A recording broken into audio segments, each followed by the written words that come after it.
तो इस वीडियो का जो टॉपिक है that is treatment of poisons वगैरह। तो एक जनरल ओवरव्यू है on the treatment and then I discuss specific points for each and every poison जो याद रखने के हैं। And then once you know all of this then you will be able to construct from your own words वगैरह जो भी treatment होगी किसी भी पॉइजन की, यू कैन सॉर्ट ऑफ दिमाग में आ सकता है, you can say those kinds of things जो भी है। तो उसमें फिर क्या होगा कि रट्टा कम हो जाएगा रिलेटिवली, क्योंकि हर पॉइजन का अलग अलग से याद नहीं कर रहे, सबका एक ही मिलाकर जनरल ब्लूप्रिंट है। और फिर and then you are just adding stuff to that blueprint. ठीक है।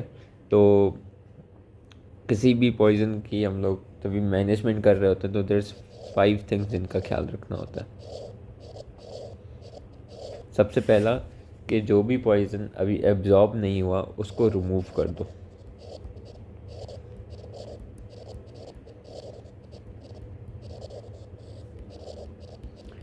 ठीक है। तो सबसे पहला क्या है, रिमूवल ऑफ अनएब्जॉर्ब पॉइजन। फिर है कि जो भी पॉइजन एब्जॉर्ब हो चुका है उसके एक तो अफेक्ट्स को कम करो, वो हम करते हैं एंटीडोट देके, और उसको बॉडी में से बाहर निकालो। ठीक है। तो एलिमिनेशन ऑफ एब्जॉर्ब पॉइजन।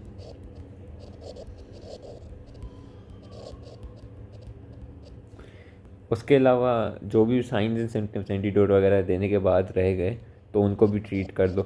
या फिर अगर एंटीडोट नहीं है किसी भी चीज़ का तो फिर उसके साइंस एंड सिम्टम्स को सही करो। And finally general condition patient की मेंटेन होना।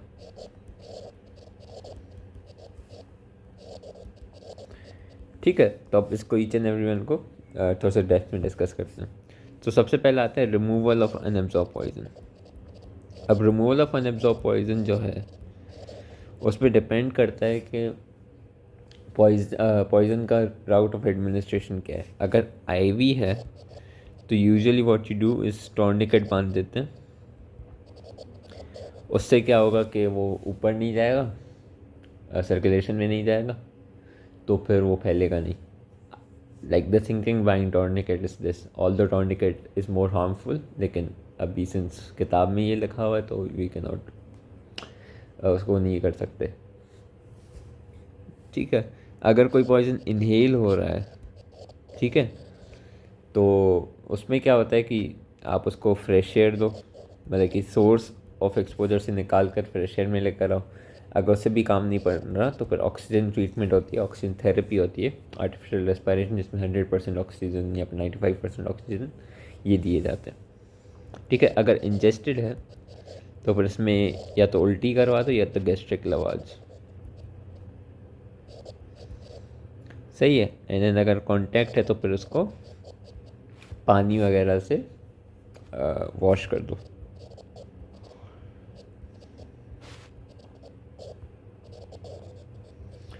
सही है।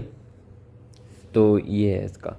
अब एमेसिस पर आते हैं। तो एमेसिस कब करेंगे और गैस्ट्रिक लवाज कब करते हैं इसको भी देख लेते हैं। एमेसिस हम तब करते हैं कि जब बंदा कॉन्शियस हो और कोऑपरेटिव हो, तो पॉइजन का असर इतना हुआ नहीं है उसे, ठीक है, स्टेबल बंदा है, तो उस पर आप लोग एमेसिस करते हो। लेकिन एमेसिस की कुछ कॉन्ट्राइंडिकेशंस भी हैं, जैसे कोरोसिव पॉइजनिंग, क्योंकि इसमें वो हो जाता है, परफोरेशन के चांसेस ज़्यादा होते हैं, तो फिर करवाओगे एमेसिस तो फिर स्टमक परफोरेशन हो जाएगी।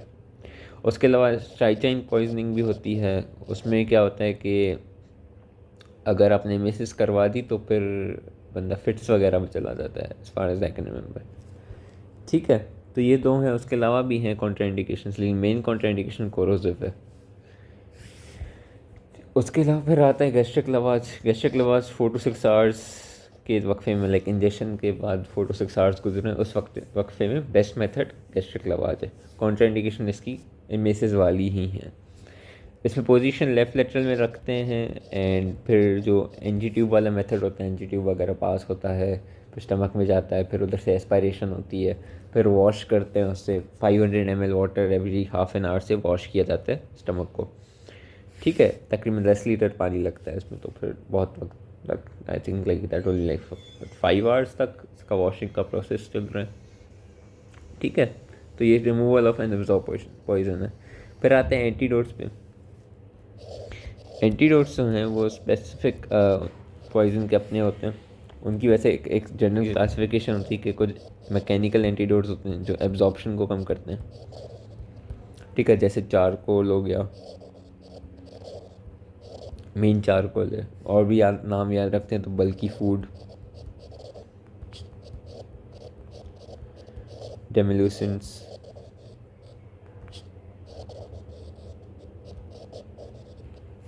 ठीक है। उसके अलावा केमिकल होते हैं जो उसके उसकी केमिकल प्रॉपर्टीज़ को न्यूट्रलाइज कर देते हैं, ठीक है। ये कोरोसिव्स में अक्सर यूज़ किया जाता है। तो इसमें हमारे पास आ जाते हैं मैग्नीशियम ऑक्साइड, ये यूजुअली मिनरल एसिड्स वगैरह के लिए यूज़ होता है। लाइम आ जाता है जो ऑक्जेलिक एसिड के लिए यूज़ हो रहा होता है। एंड हमारे पास आ जाता है मैग्नीशियम सल्फेट जो कार्बोलिक एसिड के लिए यूज़ हो रहा होता है, ठीक है। फिर हमारे पास आते हैं फिजियोलॉजिकल जो अपोजिट इफेक्ट प्रोड्यूस करता है। जैसे हमारे पास ऑर्गेनोफॉस्फोरस कंपाउंड्स हैं, तो वो क्या करते हैं, एसिटाइल कोलिन स्ट्रेस की एक्टिविटी को कम कर देते हैं, तो एसिटाइल कोलिन की लेवल्स बढ़ जाती है। तो उसके इफेक्ट को निगेट करने के लिए एंटी कोलिनर्जिक ड्रग दे दो, एट्रोपिन, ठीक है। या फिर निकोटीन है, उसका मेन फंक्शन क्या है, निकोटिनिक रिसेप्टर्स पे एक्ट करता है, तो फिर anti nicotinic drug that is atropine, क्योंकि निकोटीन भी एज एन एसिटाइल कोलिन के मॉलिक्यूल की तरह एक्ट कर रहा होता है, ठीक है। उसके अलावा ऑक्साइम्स दे देते हैं जिसमें एसिटाइल कोलिन ईस्ट्रेस की लेवल्स वापस नॉर्मल हो जाती हैं।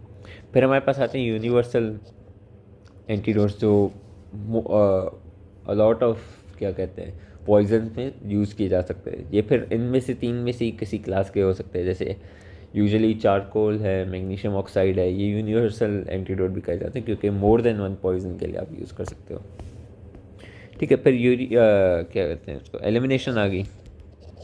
एलिमिनेशन में मेन एलिमिनेशन का रास्ता होता है यूरिनेशन, और अगर हमें करवानी है एलिमिनेशन पॉइजन की तो उसमें हम डायूरेसिस वगैरह करवा सकते हैं, डायूरेटिक्स देके, एंड देन वो। फिर आते हैं साइंस एंड सिम्टम्स की ट्रीटमेंट। उसमें फिर डिपेंड करता है साइंस एंड सिम्टम पे, जो दो मेन इंपॉर्टेंट है, रादर तीन मेन इंपॉर्टेंट है, वो याद रखो। पेन के लिए मॉर्फिन दोगे, ठीक है। अगर रेस्पिरेटरी फेलियर है तो ऑक्सीजन दोगे,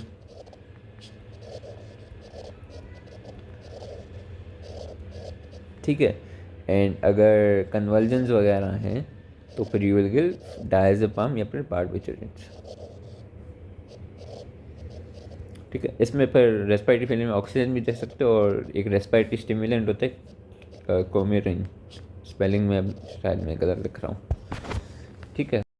हम डिस्कस करते हैं स्पेसिफिक पॉइजन्स और उनके एंटीडोट्स, ठीक है। सबसे पहले मेरे पास जो ग्रुप ऑफ पॉइजन था दैट वाज कोरोसिव्स, ठीक है। कोरोसिव्स में we had mineral acids, vegetable acids, organic acids and alkalis,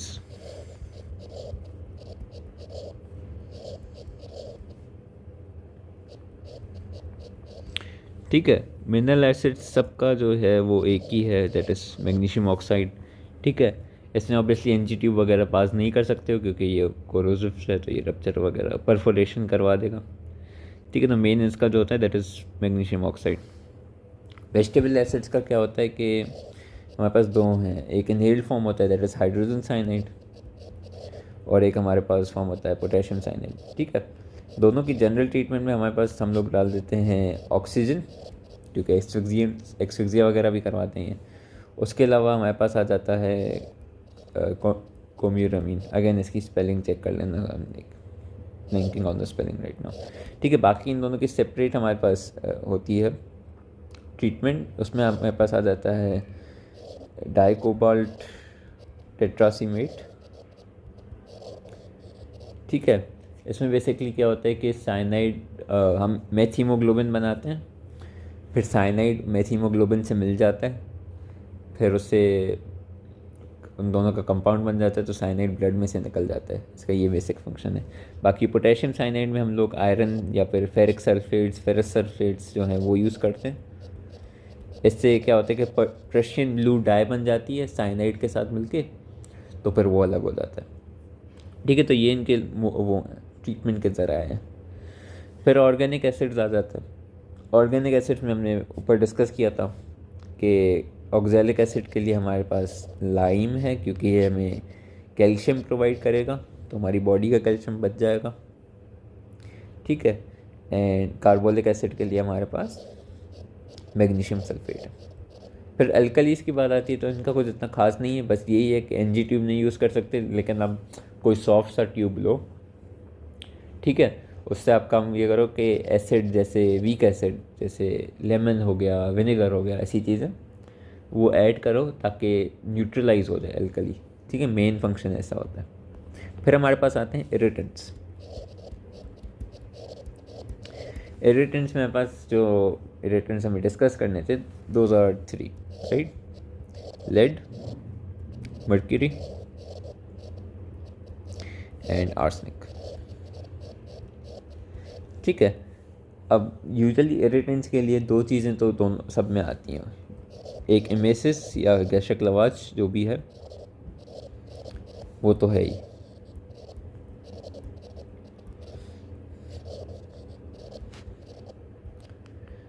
ठीक है। उसके अलावा देयर इज़ पेंसिलामाइंस। पेंसिलामाइंस बेसिकली इसके एक्शन को कम करने के लिए या फिर इसको सर्कुलेशन में से निकालने के लिए काम में आता है, ठीक है। उसके अलावा हमारे पास लेड के लिए हमारे पास डायज़ेपाम हम दे सकते हैं फॉर कन्वल्जन्स वगैरह, और EDTA हमारे पास चिलेटिंग एजेंट होता है, वो हमारे लिए मदद करता है इसको रिमूव करने के लिए। फिर हमारे पास आ जाता है आर्सेनिक, तो फिर आर्सेनिक में हम लोग सोडियम थायोसल्फेट दे सकते हैं, ठीक है। एनी यूरिन, ये भी is an antidote for arsenic poison.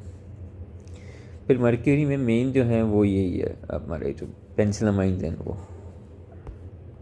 ठीक है। तो ये था हमारा क्या इरिटेंट्स। फिर आते हैं न्यूरोटिक्स पर।